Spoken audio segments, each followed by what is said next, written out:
Hoje a gente vai mergulhar a fundo nos mistérios do grau de companheiro maçom. E para guiar a gente nessa jornada, vamos usar as ideias de uma das mentes mais fascinantes da maçonaria, Albert Pike, e a sua obra monumental Morals and Dogma. Para começar, Pike já nos dá uma pista importante. Ele enxergava a maçonaria como uma herdeira da sabedoria antiga. E essa sabedoria não era ensinada com regras, com dogmas, mas sim através de símbolos. Então, a ideia aqui não é ter respostas prontas, de jeito nenhum. É, na verdade, embarcar numa jornada muito pessoal de interpretação, sabe? Onde cada um vai descobrindo o seu próprio significado. E essa transição do aprendiz para o companheiro é uma mudança, nossa, radical. Pensa bem, antes o trabalho era todo voltado para desbastar a pedra bruta, ou seja, o próprio caráter, a moral. Agora, o desafio é outro. É pegar essa mesma pedra e poli-la, usando o quê? O intelecto. É uma verdadeira jornada que sai do fazer e vai para o compreender as grandes leis que regem o universo. E isso nos leva direto ao primeiro grande símbolo desse grau, a escada em caracol. Olhando assim, pode parecer só uma escada, uma passagem, mas não se engane. Na verdade, ela é um verdadeiro mapa para a gente entender a ascensão da consciência. E o segredo está todo na forma dela, essa espiral. Sabe, diferente de uma escada reta que a gente só sobe, sobe, sobe, a espiral ensina outra coisa, que o progresso não é uma linha reta.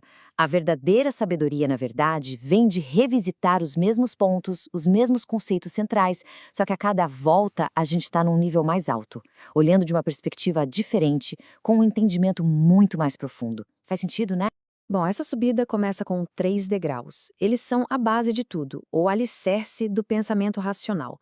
Estamos falando aqui da gramática, da lógica e da retórica. Basicamente, é a capacidade de organizar o pensamento com clareza e de se expressar com precisão. É o ponto de partida. Logo em seguida, a gente encontra 5 degraus. Numa primeira olhada, eles parecem representar os 5 sentidos, né? Nossas janelas para o mundo físico. Mas, na interpretação de Pike, a história vai muito, mas muito mais fundo. Ele via ali um significado cabalístico bem mais complexo. E aqui a gente mergulha de cabeça na mística cabalística. Esses 5 degraus representam 5 sefirot, que são como emanações divinas. E juntas, o que elas fazem? Elas formam uma ponte fundamental entre o coração e a mente. É sobre aprender a equilibrar a misericórdia com a força, a beleza com a vitória e a glória. É um equilíbrio delicado. E, finalmente, lá no topo da escada, a gente chega nos últimos 7 degraus. Eles representam as artes e ciências liberais. Pensa nisso como a caixa de ferramentas completa do companheiro. São todos os instrumentos que ele vai precisar para transformar aquela pedra que já foi desbastada numa verdadeira obra de arte perfeitamente polida.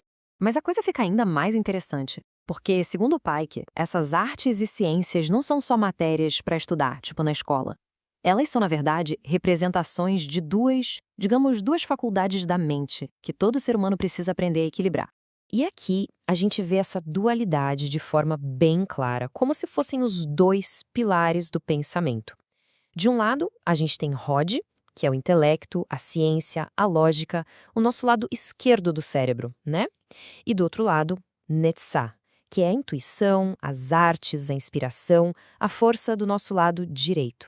E é aqui que está o pulo do gato. O objetivo final do companheiro não é só aprender um monte de coisa, mas sim harmonizar essas duas forças opostas. A própria citação já diz tudo, né?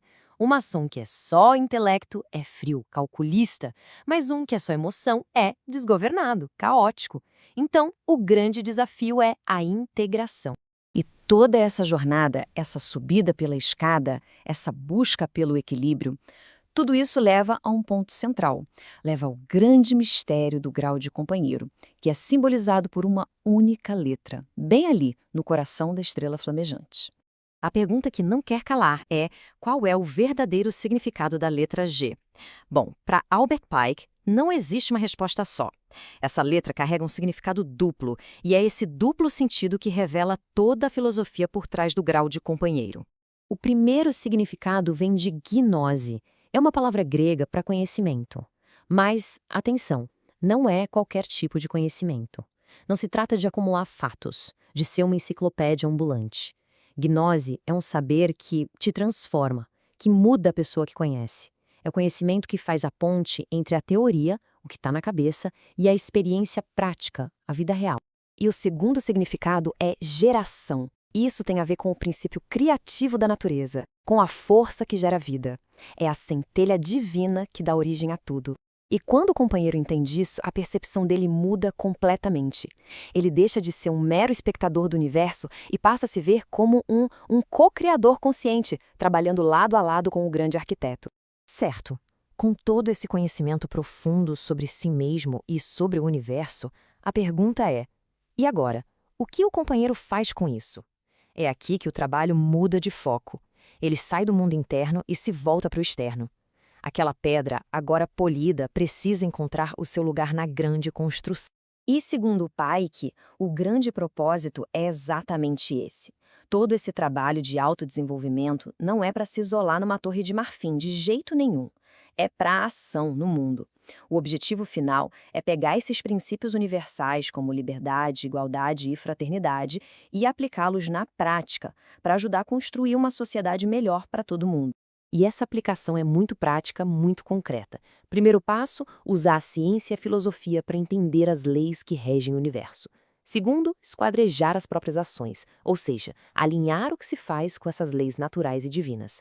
E terceiro, um ponto-chave, usar a razão para educar o ego. Veja bem, não é para destruir o ego, mas para guiá-lo, transformando aquele mestre impulsivo num servo que trabalha para um bem maior. E tudo isso nos leva a uma reflexão final, que é a grande questão que fica.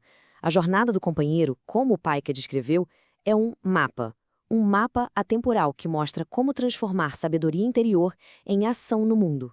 O desafio, então, continua de pé.